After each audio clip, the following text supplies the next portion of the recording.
Hi friends, this is సిరి రాయపట్టి. ఆంధ్ర స్టైల్లో సాంబార్ ఎలా చేయాలనేది మీకు ఈ వీడియోలో నేను చూపిస్తాను. చాలా అంటే ఇంట్లోనే ఉండి సింపుల్గా తయారు చేసుకునే విధంగా నేను ఈ వీడియోలో మీకు చూపించాను. ఒక్కసారి ట్రై చేసి నాకు చెప్పండి ఎలా వచ్చిందో. లేదు మీరు ఎలా చేస్తారో నాకు అది కామెంట్ రూపంలో పంపించండి, నేను ఒకసారి ట్రై చేస్తాను. వీడియోలోకి వెళ్ళే ముందు లైక్, షేర్, సబ్స్క్రైబ్. చూడండి, చూడడానికి ఎంత కమ్మగా ఉందో సాంబార్ అనేది.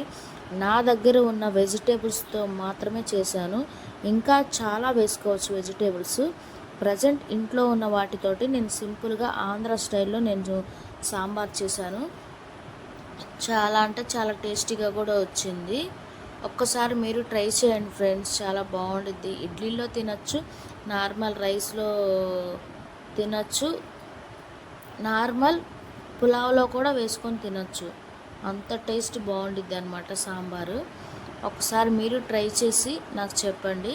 ముందుగా ఒక కడాయి తీసుకొని దాంట్లో నేను మా ఇంట్లో క్వాంటిటీ ఒక 5 మెంబర్స్ తాగుంటారు కాబట్టి టీ గ్లాస్ తోటి 2 కప్పులు వేసుకున్నాను అన్నమాట.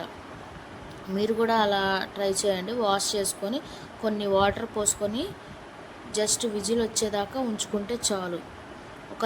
ఒక 5 విజిల్స్ వస్తే మెత్తగా బాగా కుక్ అవుతుంది.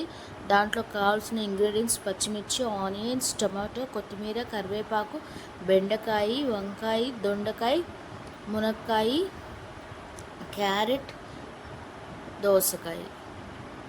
ఈ ఇంగ్రీడియంట్స్తో చేస్తే చాలు. నేనైతే దీంతోటే చేశాను. కొంచెం నానబెట్టుకున్న చింతపండు అన్నమాట, ముందుగానే నానబెట్టుకోము. చూసారా పప్పు అనేది ఎంత మంచిగా కుక్ అయిందో, 5 విజిల్స్కే బాగా కుక్ అయింది. ఒక్కసారి మనం ఒక గరిటె తీసుకొని అలా స్మాష్ చేస్తే చాలండి, పప్పు గుత్త అవసరం లేదు, ఈజీగా అయిపోతుంది. బాగా మెల్ట్ అయిపోయింది. చూసారా ఎలా వచ్చిందో, మెల్ట్ అయిపోయిందో, మెత్తగా మెల్ట్ అయిపోయింది. ఎంత బాగా వచ్చిందో చూడండి. నెక్స్ట్ ఒక ప్యాన్ తీసుకొని దాంట్లో 3 to 4 స్పూన్స్ ఆయిల్ వేసుకోవాలన్నమాట.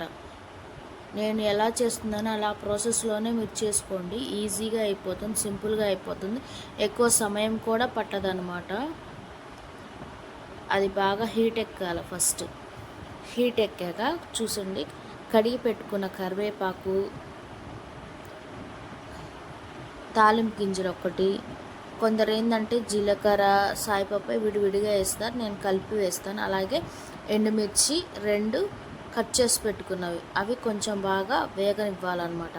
తర్వాత కట్ చేసి పెట్టుకున్న పచ్చిమిర్చి, ఇవి వేగాల. నెక్స్ట్ ఆనియన్స్, ఇవి అనేది కొంచెం వేగాలన్నమాట. వేగితేనే మనకి మంచిగా ఉంటుంది టేస్ట్ అనేది. తాలింపు అనేది ఒక కూరకి చాలా అంటే చాలా ఇంపార్టెంట్, మనం అది వేసే దాంట్లోనే ఉంటుంది. చూసారా కొంచెం ఇదైంది. తర్వాత క్యారెట్ ఎందుకు వేసుకుంటున్నామంటే, అందరు ఏం చేస్తారు, అన్ని కూరగాయలు కలిపేసి వేస్తారు. క్యారెట్ ముందు వేయాలి, ఎందుకంటే క్యారెట్ కొంచెం గట్టిగా ఉండిద్ది కాబట్టి కొంచెం మెత్తగా కుక్ అయ్యేలాగా, అంటే ఒక 50% కుక్ అయ్యేలాగా చేయాలన్నమాట. నెక్స్ట్ ఇంకోటి ఏంటంటే, కొందరు టమాటా వేస్తారు. టమాటా అనేది అస్సలు వేయకూడదు, ఎందుకు అంటే ఆ ఫ్లేవర్ అనేది మనకి సాంబార్లో సాంబార్ తినేటప్పుడు టమాటా ఫ్లేవర్ కూడా మనకి కావాలి కాబట్టి అది లాస్ట్లో వేసుకోవాలి. నేను ఎలా చేస్తున్నానో అలా సింపుల్గా చేసుకోండి. నెక్స్ట్ వచ్చేసి నేను ఇంకన్నీ కట్ చేసుకున్న చిన్న చిన్న పీసెస్ని అన్నీ వేసేసుకున్నాను అనమాట. కూరగాయలని వేయించుకొని ఆ నూనెలో మొత్తం మగ్గాలన్నమాట. సిమ్లోనే పెట్టాలి, సిమ్లో పెట్టి మాత్రమే ఉడికించాలి. అన్నీ వేసేసుకున్నాను. కొందరు ఏంటంటే దోసకాయ, వంకాయ అప్పుడే వేయకూడదని, లేదు అన్నీ వేసుకొని ఒక టమాటా మాత్రమే లేటుగా చేయాలన్నమాట. కొంచెం లేటుగా వేస్తే అప్పుడు ఆ పులుపుదనం, టమాటా పులుపుదనం, ఆ చింతపండు 2 మనకి ఆ ఫ్లేవర్ అనేది మనకి తెలుస్తుంది. చూడండి, చిటికెడు పసుపు వేసేసి కొంచెం ఉప్పు, ఈ 3 ఆయిల్, పసుపు, ఉప్పు మొత్తము ముక్కలకి పట్టేలాగా మనము కుక్ చేసుకోవాలి. అది మొత్తం కలిసేదాకా ఒక్కసారి కలిపేసి ఒక మూత పెట్టేసేయాలన్నమాట. చూడండి, సిమ్లోనే పెట్టాను. సిమ్లో పెట్టి మాత్రమే కుక్ చేసుకుంటే ఏ కర్రీ అయినా సూపర్గా ఉంది. చూడండి, మ్యాక్సిమం 70% కుక్ అయిన తర్వాత మాత్రమే నేను టమాటా వేసాను. చింతపండు నీళ్ళు ముక్క మునిగేదాకా మాత్రం కంపల్సరీగా చింతపండు నీళ్ళు అనేది పొయ్యాలి. ఎందుకు అంటే ఆ ముక్కకి మొత్తానికి పట్టాలి కదా చింతపండు అనేది.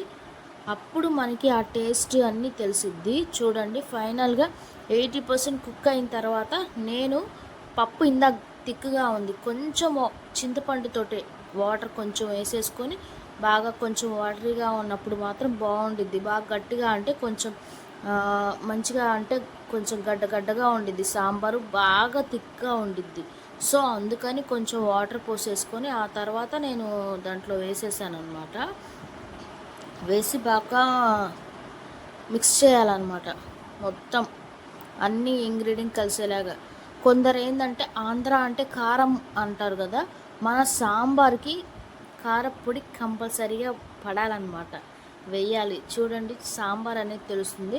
కారపొడి చూసారా, కారం అనేది వేయాలి. సాంబార్ కాబట్టి ఎక్కువ ఆంధ్ర అంటే స్పైసీ అనుకుంటారు.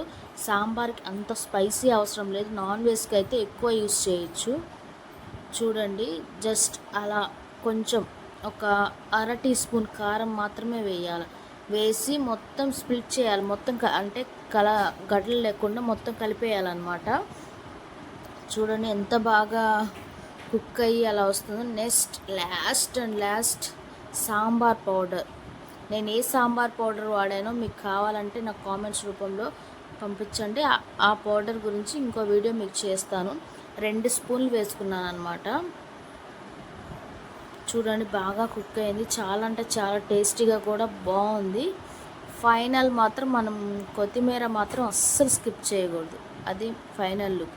ఇది నా ఆంధ్ర స్టైల్లో sambar. Please like share friends.